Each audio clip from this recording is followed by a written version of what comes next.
ჯანდაცვისა და სოციალურ საკითხთა კომისიის ხდომა განსხვავებულ ფორმატში რა საკითხებზე იმსჯელეს დეპუტატებმა და შესაბამისი სტრუქტურების წარმომადგენლებმა. ნაციონალური ხელოვნების პოპულარიზაციისთვის რა პერსპექტივა ჩანს სალოტბარო სკოლის ამოქმედებაში. ძალადობის ფაქტების შესახებ ინფორმაციის მიმწოდებელთა წრე ფართოვდება, ვის ეკისრება ახალი ვალდებულებები.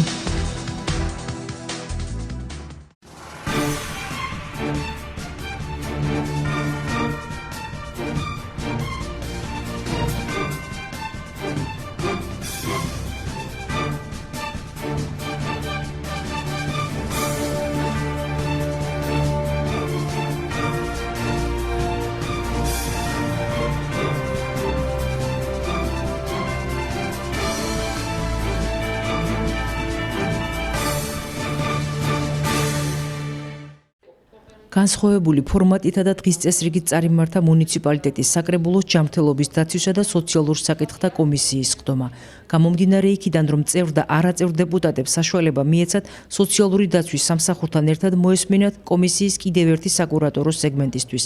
საზოგადოებრივი ჯანდაცვის ზესტაფონის მუნიციპალური ცენტრის ანგარიშის განხილვა ამ მხრივ პრეცედენტი იყო.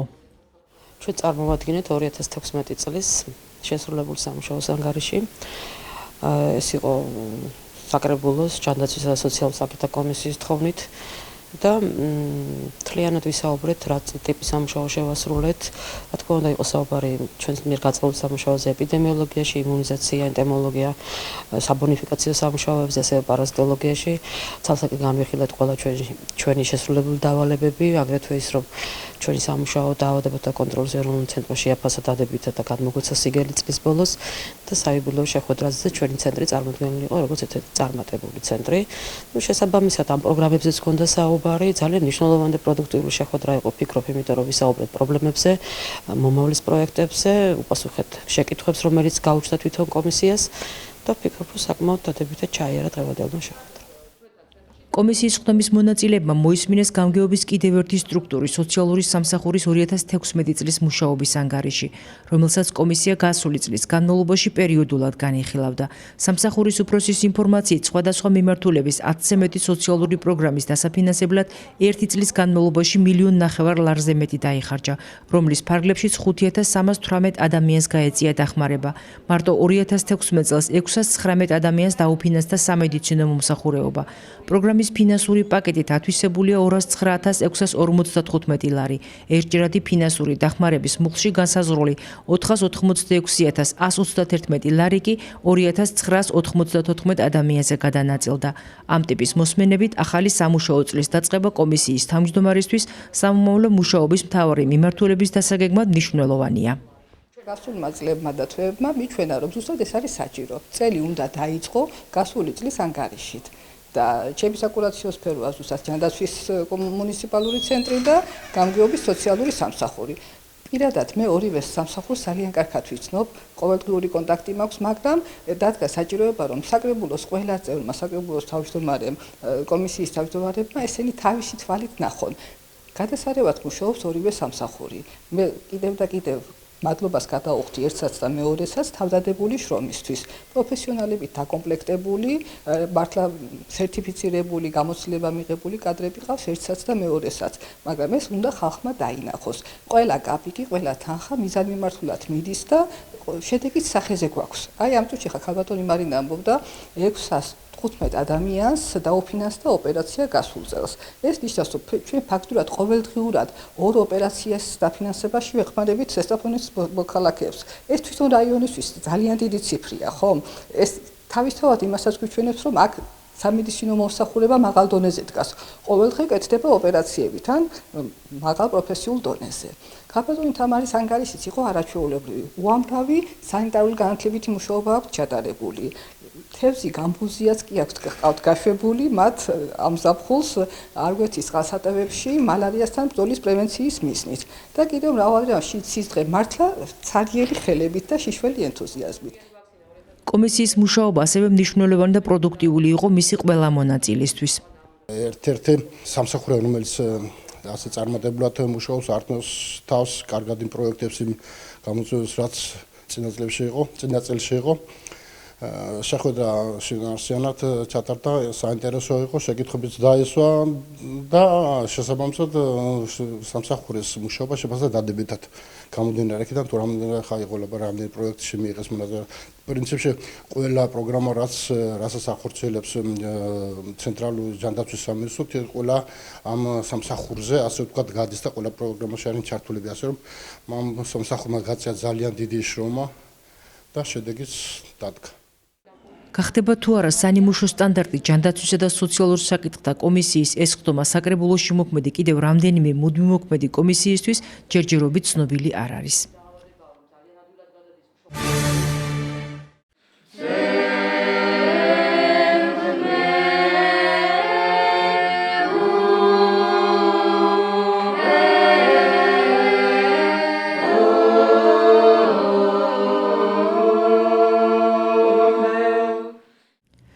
დაახლოებით 2 წელია ქართული საგალობლების, ნაციონალური სიმღერებისა და ხალხური საკრავი ინსტრუმენტების ხელოვნებას ეუფლებიან სალუტბარო სკოლაში, რომელიც საქართველოს მასშტაბით კიდევ 16 მუნიციპალიტეტში ფუნქციონირებს. ძალიან გამეხარდა, რომ ესეთი სკოლა გაიხსნა ზესტაფონში და მინდა ყოველთვის გაიხსნას კიდე ესეთი სკოლები და მინდა რომ ყოველთვის ვიარო და კარგი სკოლებია, მომწონს ძალიან. პირველ რიგში ამით გონია, რომ უფალთან კიდევ უფრო ახლოს მივდივარ, გალობას გულისხმობ და ხალხური სიმღერაც, რა თქმა უნდა, სიამოვნებისთვის და იმისთვის, რომ მომავალში არ შემწყვეს რომ ვინ ვარ და რას ვაკეთებ. სალუტბარო სკოლაში 40-მდე მოზარდი კვირაში 3-ჯერ იკრიბება და ლოტბა რეგენტების დახმარებით მეცადინეობს ხალხურ სიმღერებში, გალობაში, სოლფეჯიოში, სწავლობს ხალხურ ინსტრუმენტებზე დაკვრას. მათთან კვალიფიციური სპეციალისტები ალეკო ხახიშვილი, ლიაპ ცქიალაძე, დინარა შუბითიძე და რევაზ შარიქაძე მუშაობენ. სალუტბარო სკოლას ზესტაფონში გივი შანიძე ხელმძღვანელობს. რომლის თქმითაც სალუტბარო სკოლების დაფუძნება და ამოქმედება ფოლკლორის სახელმწიფო ცენტრის სამწლიანი მუშაობის ერთ-ერთი მნიშვნელოვანი გამოწვევაა. გივი შანიძის განმარტებით ამგვარი დამოკიდებულება აღნიშნული სეგმენტის მიმართ მანამდე არასდროს ყოფილა. არასოდეს რო არ ყოფილა ფოლკლორის სივრცეში ესეთი ინტერესი სახელმწიფოს მხრიდან, ისე ადამიანების მხრიდან, ბავშვების მხრიდან, ახლა დაითქვი რა ეს ბავშვები რო დღეს რაც მოისმინეთ აკა, ესენი აი მე არ ვიცი ახლა თუ შეიძლება და ბავშვებს ესეთი საგალობლები ესწავლოთ. ეს ძალიან რთული არის. მით უმეტეს პატარებისთვის, დიდებისთვის არის ეს ძალიან რთული და პატარებისთვის მით უმეტეს და ისე კარგად აღიქვეს ყველაფერი, ისე კარგად არათუ მარტო მღერიან, გათავისებული აქვთ რა დევს აი ამ საგალობელში, რისთვის იმღერება, როდის იმღერება, რა პროცესია მოსდევს ამას და აი ყველაფერი ეს აბსოლუტურად გათავისებული აქვთ ამ ბავშვებს, ეს არის ძალიან მიღწეული ეს ყველაფერი და რაც შეეხება რეპერტუარს, როგორც ქალბატონი ლიაპ ცქიალაძე აცხადებს, ის ფოლკლორის ცენტრის მიერ მიწოდებული პროგრამის მიხედვით დგება, თუმცა მასში ადგილზე გარკვეული კორექტივიც შეაქვთ. ჩვენ როგორც იმერეთს და გელათის სკოლასთან დაახლოებულ ტერიტორიულად და კილოს მიხედვით, ძირითადად გვაქვს გელათის კილოს საგალობლები, თუმცა არის გვაქვს რამოდენიმე კახურიც და ყველას ეცნობიან ბავშვები, მაგრამ ძირითადი მიმართულება რომ ყველა კუთხე მიცოდეს თავისი საგალობლები და აი როცა წირვაზეც ჩვენ გვიხდება ხოლმე სამუდამთავრო წირვაზე ბავშვები მოდიან, დიდი სიყვარულით მოდიან სხვათა შორის რწმენით, კიდევაც ეზიარებიან ხოლმე, ესეც ძალიან მნიშვნელოვანია რომ აღსარებლები გახდნენ ბევრი მათგანი. და ძირითადი იდეა ამ სკოლების არსებობის არის რომ აღიზარდონ ლოტბარები, რეგენტები, რომ სამომავლოდ მე ახლა შეიძლება არის ისეთი მდგომარეობა ზოგ ტაძარში რომ ჯეროვნად არ არის მოწესრიგებული გალობა. ესენი იქნებიან მომავალი თაობა, რომლებიც ამ საკითხს ძალიან მაღალ დონეზე შეისწავლიან და შეასრულებენ უფლის სადიდებლადაც და ქართველი ერის საუნჯის შემნახავები იქნებიან ესენი და გადასცემენ შემდეგ კიდევ სხვებს. ზესტაფონის სალუტბარო სკოლა, როგორც გივი შანიძე ამბობს, ფოლკლორის სახელმწიფო ცენტრის სამწლიანი მუშაობის შეჯამებისას ერთ-ერთ საუკეთესო სკოლად დასახელდა. მონიტორინგის სამსახური რომ ჩამოვიდა ნახა მუშაობის პროცესი, გადაიღეს ყველაფერი და ეს ეხლა დეკემბერში 22 დეკემბერს იყო საქართველოს სახელმწიფო ფოლკლორის ცენტრის მონიტორინგის შეფასება 13 წლის მუშაობის და იქ იყო ყველა ეს ფოლკლორისტები მოწვეული რესპუბლიკის მასშტაბით, კულტურის სამინისტროს მინისტრი, სპეციალისტები, მოწვეული სტუმრები და რესპუბლიკები ვინც იყო სკოლის პედაგოგები, ხელმძღვანელები, ყველა შეკრებილი ვიყავით რუსთაველის თეატრში და იქ განვიხილეთ ეს ყველაფერი ამის 13 წლის მუშაობის პროცესი და ძალიან დადებითი მუხტი მოყვა აი ამ ყველაფერს რაც გაკეთდა აი ამ ხნის განმავლობაში.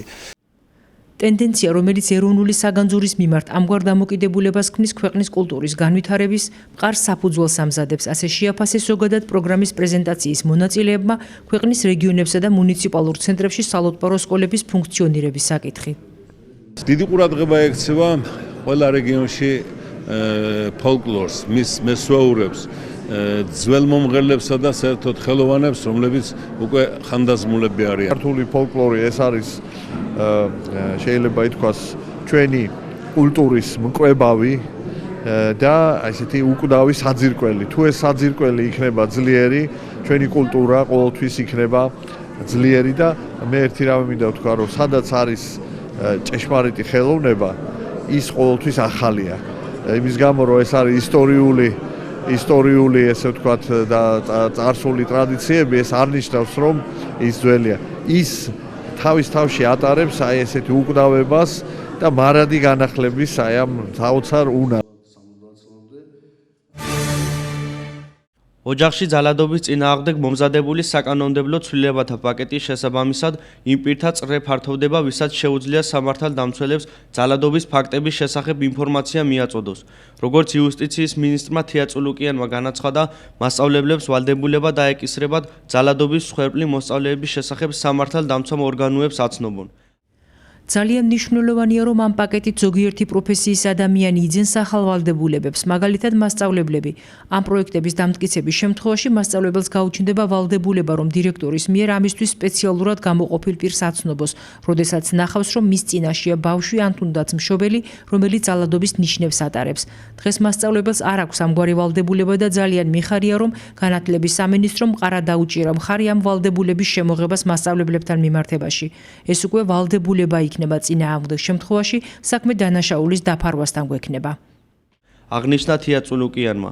იუსტიციის მინისტრის თქმით, მსგავსი ვალდებულება ექიმებსა და ადვოკატებსაც დაეკისრებათ.